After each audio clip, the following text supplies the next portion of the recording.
Hello everyone, my friend Maggie has set me another challenge. Now, just to explain, this kit here is not for sale.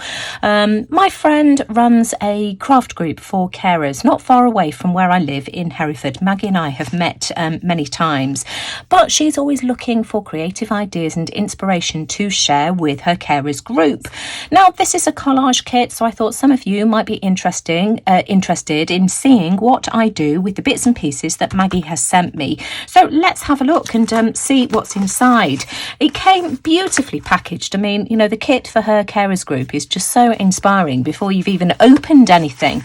But she's included in this one various pieces of cardstock. This is just basic cardboard, I think, with the purpose to use this as a background to create on. Plain pieces of card which could be used to mount focal images and that kind of thing on. A beautiful postcard here from Karen Harmer, who I think has created these for the group just as an inspirational card, something nice to have. A piece of scrapbooking paper. We've got a little map heart, photocopied postage stamp, a mini stencil. This is a hen or a chicken, some ribbons and trims and that kind of thing, fabrics, heart, scrapbooking paper, a cigarette card, little tag here, and then just various cutouts. We've got another piece of scrapbooking paper here, and these are just magazine and vintage book cutouts. Really like these. And then she's also included a bag of what she calls word confetti. What a fab name.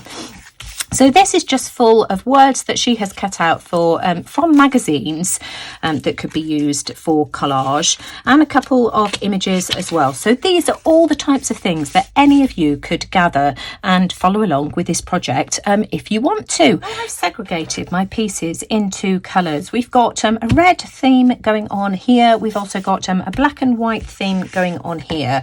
I also want to do something with these scrapbooking papers. Of course, these are double-sided, which makes it really hard to decide what you want to use. What I'm going to do is I'm going to cut this here like this, just because I think that piece on its own is really interesting. We'll pop that there. I love this piece here as well, so I'm going to cut that out. So those are the pieces that I like from that side. And then I just love this here. What I think I'm going to do is tear this, just following that jaggedy line. And I know that we've got white. If I'd have torn it in the other direction, I wouldn't have this white line, but I personally like that, and I can maybe ink that up later as well. So I've now got these two. I've also got this sheet here. That side of the page doesn't really inspire me, but this one does.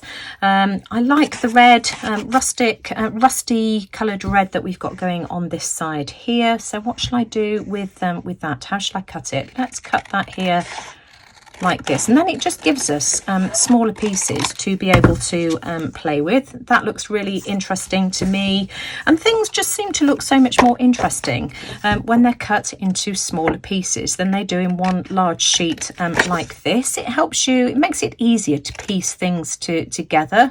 So now that I've cut up the scrapbooking paper, I've got two really nice piles of supplies to use, still in my colour order. So of course the reds here, which I'm going to set aside, and my black and whites.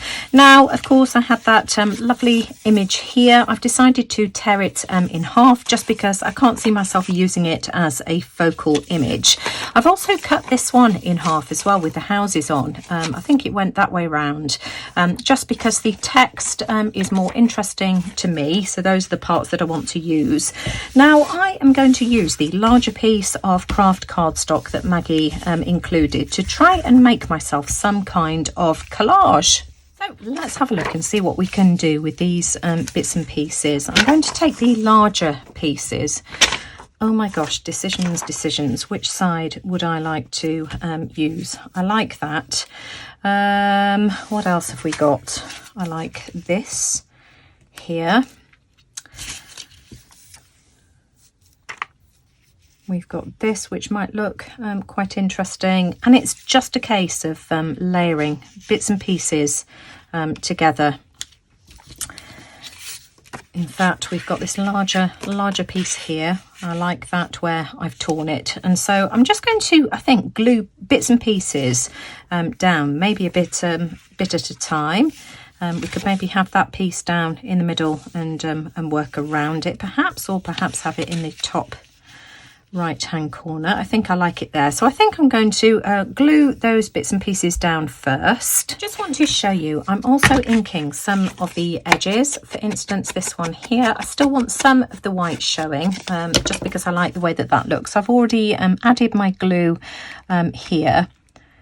So I want a little gap there as well, so that I can use something else to fill it in. And I'm using the lollipop stick that was included just to burnish everything down.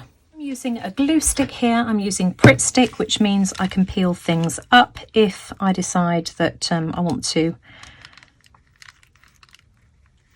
reposition things in a different place. You see, I've decided that I want that to go there like that. Got this far, and I've decided I am going to trim the edges off just so that I've got more pieces to use in my background, because of course I've got some lovely music paper here and I can't access it. So let's just chop these bits off, and it gives us more to play with.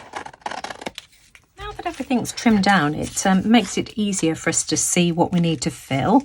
I am going to have a piece here like this. The other piece of the book paper I think is going to go down in this bottom right hand corner, and I want a piece of music paper as well. I'm just going to cut that there like that and maybe have that here. So I'll glue those down next, and then we can fill in the gaps. Okay, so I've got this far, and I just keep taking photographs of things just to remind myself of how things look. When you see things on screen, it just makes things look a whole lot easier. I'm just going to have this, something like this, just covering up some of those gaps like this, just filling in the pieces. So we'll have that there, something like that. Then I think I wanted that piece of ribbon. I love that ribbon. That's gorgeous, isn't it? Whoops-a-daisy, sliding around. I'm just working on parchment paper as well here, just to catch the mess, because, you know, the glue can get all horribly sticky. And of course, I don't want it sticking down to my drop paper. I want this to go down here, and maybe that one there, like that. In fact, if I ink around the edges, that can overlap. What have I done with my... In fact, we'll tear that off as well, perhaps. There we go. Just ink that up, and that can go there like that. So I'm just going to glue that down. I'm really pleased with that background. The colours are really neutral, so you know, lots that we can do with this, and we'll perhaps have a play around with this a bit later, but I just want to see what I can do with the red bits and pieces. These are all the bits and pieces that I popped into the red pile. I think I'm going to do away with that for the time being. And to stop me overthinking some of these things, I'm going to cut them up a little bit. I'm going to chop this here into a smaller piece. There we go. I'm also going to cut this down as well. Just chop it, Nina, don't think about it. I'm also going to trim around these pieces here as well, and just get rid of those edges. The same with this little tag. Now I think I'm going to go with this layout for this one here. I've really had a good play with this, and I like how neutral this is. It's a blank canvas to add something else on top. Now I know that this piece and this piece are upside down. That's intentional. You know, we've got things sideways, which means that, you know, whichever way around we have this, it really doesn't matter, it's going to work. I've taken a photograph of this, and I'm just going to glue it down. I'm just using a regular Pritt glue stick to glue all of these pieces. So this is what my background looks like now that I've glued everything down. I've decided I'm going to have it this way round. That works for me. I want to use this as a focal image, but what I do want to do is just punch through where that hole is here. If I can get it in. So I'm just going to eyeball that. There we go. And now I've got some of these hole reinforcers. All I'm going to do is take my distress ink here. Let me just put a piece of deli paper underneath it just to save my drop paper. And I'm just going to rub some ink over these like this. I might as well do a few, seeing as I've got my tool handy. There we go. And then we can add a couple of these on top. That will reinforce the whole. So bring it back. Let's just peel one of these off and let's see if I can get this in the right place. There we go. That will do nicely. I'll add one on the back as well. That would just make it a little bit stronger. There we go, that will do nicely. I like how that looks. I'm just inking around the edges of this using some Memento ink in Espresso Truffle. I'd already inked it in frayed burlap, but it's just not quite dark enough to stand out on this neutral background. I want this to be a bit darker, so here we go. And that just frames it and just makes it stand out a bit more. Also want to ink around the outside of the postcard as well, whatever you want to call it. This measures, it is more or less postcard size. I think it's 4 by just under 6. 4 by 5, 5 3/4, so more or less postcard size. And you see again that frames it and draws your eye more to what you're putting in the centre. I've ummed and ahed about how I want to use this fabric, and what I've decided to do, I'm going to poke it through the hole like this, and there we go. We'll make sure that we've got it central, and then I've just got a piece of thin twine. Here we are. Let me just move that out of the way, and all I'm going to do is tie this around it. Oh, hang on, we've got a knot there. Hang on, let me just get rid of that. There we go. So I'm just going to tie that around like this, and then we can maybe tie this in a bow perhaps. Let's just see if I can. There we go. Get that nice and neat. Happy with that. Let me just. In fact, I think I'll tie that in a knot again, just to make sure that that doesn't come undone. And then I'm going to tie a small bow.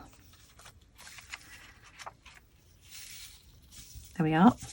Well, I'm calling that one done. I love it. So that could be turned into a greetings card. It could be used as a journaling card in a journal.